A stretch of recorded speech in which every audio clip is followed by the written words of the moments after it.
In this video, we will show you how to set up your Garmin Approach R10 golf device.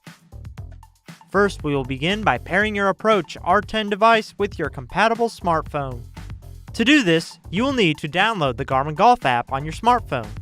In this video, we will be using an Apple iPhone, but the process is similar on Android devices.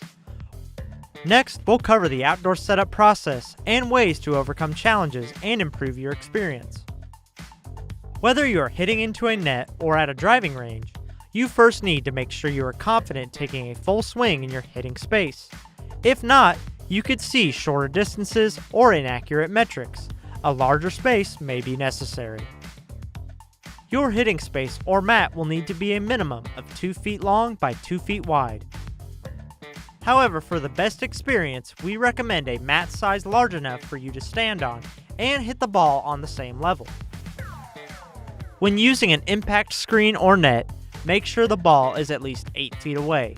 Using a longer distance could improve accuracy.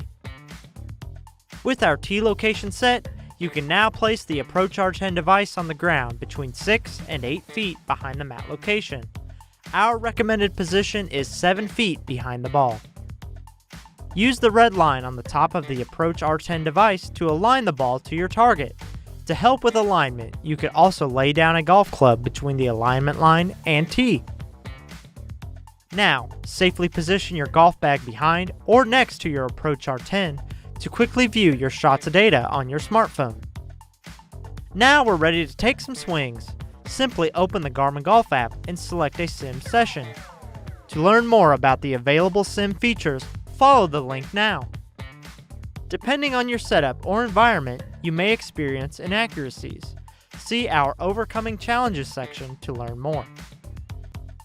See our troubleshooting radar features of the Approach R10 in the description for more help.